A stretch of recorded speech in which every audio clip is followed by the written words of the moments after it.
Yeah, this movie is a lot.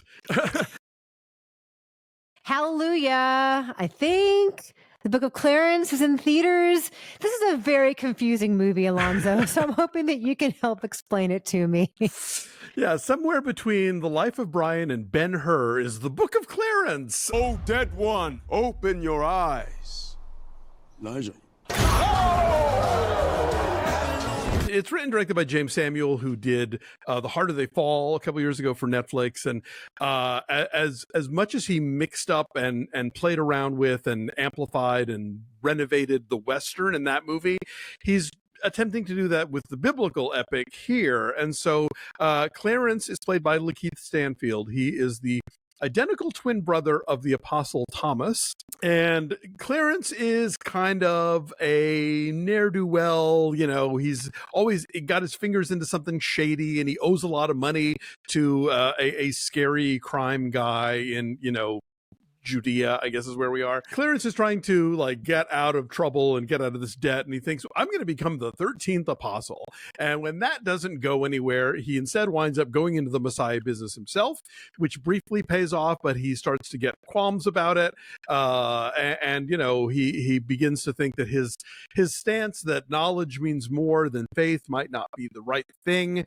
And just as he is maybe coming around to accepting Jesus as the real Messiah, he gets swept up in a Roman crackdown of messiahs in general, and it does not go well. But is there redemption?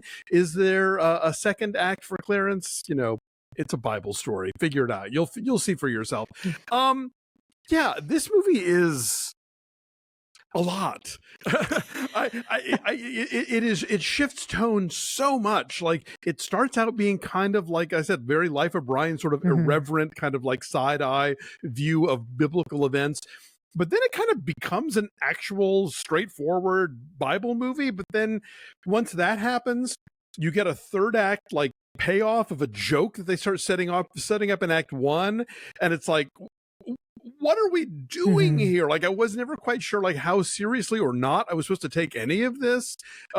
Stanfield's really good and in two performances. There's a lot along the way that this movie tries to throw its arms around. You've got Teyana Taylor as Mary Magdalene, who we first meet in a chariot race, beating out Clarence and his buddy Elijah. You've got Omar Sy as Barabbas, who is a gladiator slave that Clarence manages to liberate, who then becomes, Clarence's, his other, part of his entourage. His heavy, his muscle. Exactly. Yeah. But you never see, what Barabbas is most famous for in this movie. So I don't know. There's even kind of plot things where Clarence is mad at Thomas because Thomas abandoned their mother when she was on her deathbed, but she's not dead. We meet her later. She's played by Marianne Jean-Baptiste. So I wasn't sure what that was all about. Plus, there's a lot in the Bible where Jesus basically told his followers, ditch your families. You don't have time for that stuff. So, which they don't address here much. So I don't know. It's ambitious, and he's as in with Harder They Fall, he's playing a lot with anachronistic music in a cool way. There's funk in this movie. There's a dance number in this movie. Ultimately, I just didn't know what I was supposed to do with all of this.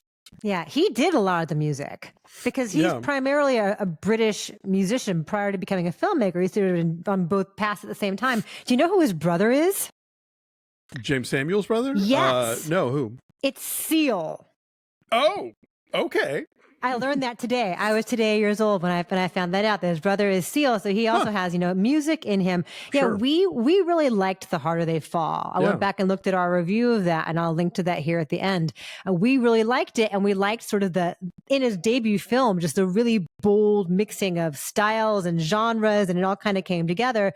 And I liked the big swings that he takes, and I laughed quite a bit because, as you say, it's got this Monty Python kind of Mel Brooks kind of satirical, parody, playful quality to it. It's not that broad, though. No. It's a little more understated in its humor. And by the end, I was kind of dazzled at like this massive arc that it makes, because it goes from being sort of a parody of a film about Christianity to being a legitimately like affirming faith-based film. Yeah. Like right before your eyes. And I'm like, how do we get here? So I think for anybody who thinks like this is blasphemy, it's totally not. It's a really, at its core, a very straightforward story of somebody who is doubtful, somebody who has no faith, somebody who lies and cheats, and then like has the miracle happen and is converted, is transformed and becomes a believer. So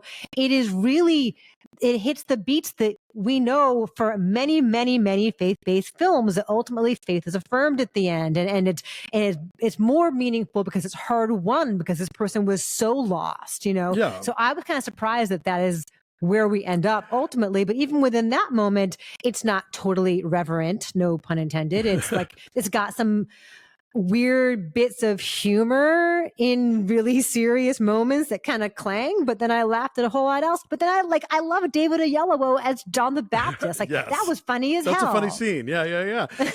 And you know, like Dave always complains that like faith-based movies are terrible because the churches drove the artists out, you know, and most faith-based movies are such kind of commercials for, you know, the choir, that, yeah, you're right. They don't really want to be complicated or give you people who are too flawed or who are on too complicated a route. So I will say Jeymes Samuel is an artist, and he is making a faith-based movie that is not your usual thing. It didn't all work for me, but I will say, like, stacked up against all of the God's Not Deads and whatever that I've seen over the last decade or so, like, this is at least ambitious and really trying for stuff. I don't know that it accomplishes it all, but at least it's trying. Yeah, there's some individual moments that are great. Alfre Woodard is really great as the Virgin Mary, just a very, very formidable presence. Anna Diop is really good in it as the woman that he loves. Caleb McLaughlin from Stranger Things has a bit part. Like, it's just this really incredible cast. And it's so uneven, but it's so ambitious that I'm kind of glad that it exists. And I'm glad that it exists in a time of year when, like, we're going to talk about Lift later on. Like, so much is such formula this time of year quite frequently. Like January is when stuff just gets dumped. And so to see something really weird and original like this, I applaud it for that. And I like LaKeith Stanfield always. So. Sure. I can't imagine the challenge of selling this thing, because I think, a lot of the traditional faith-based audience isn't going to know what to make of it. And I think a lot of the audience for, you know, Jeymes Samuel's follow-up to, you know, The Harder They Fall, is like, wait, this movie's about Jesus? You know, so yeah, you know, good luck with that. But yeah, I do admire this movie's moxie.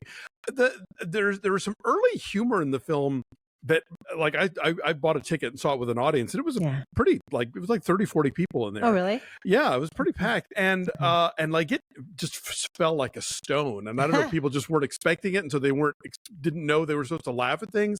But there were some lines where like you know, Clarence and Elijah are leaving, you know, the bad guys sort of, like, you know, pleasure dome, and one of the henchmen's like, leave here, and they stop and they turn and goes, we're leaving now. We were in the process of leaving, and just did not play to the audience at all. But then later there's a monologue that up to that point the villain has you know, facing off with a Jedediah played by that was a good scene. Eric Kofi Bertha, like, has this great monologue with a Roman soldier that I think is very resonant with continuing issues about, you know, like, black people and the police that played like gangbusters, you know. Oh, it's trying to be that too, right? There's a moment where somebody screams out, "Why do they always take our babies?" Yes. Right. You know, it's definitely trying to be a contemporary commentary on what's happening to blacks in America and to black men in particular in America. So I think, like, yeah, it's trying to do that too, while also being a biblical story, while also being, you know, kind of musically hip. Jay-Z is one of the producers here. Okay. When you ask, like, how does this thing get made? Well, Jay-Z. Anyway, what's your number then?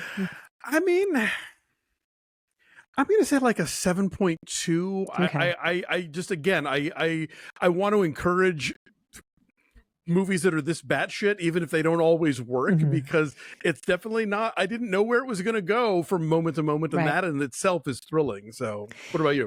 I'll say like a 6.8. Yeah, I thought it was well done in a lot of ways, but also kind of confounding in a lot of ways. So, but it's in theaters, so go check it out and let us know what you think.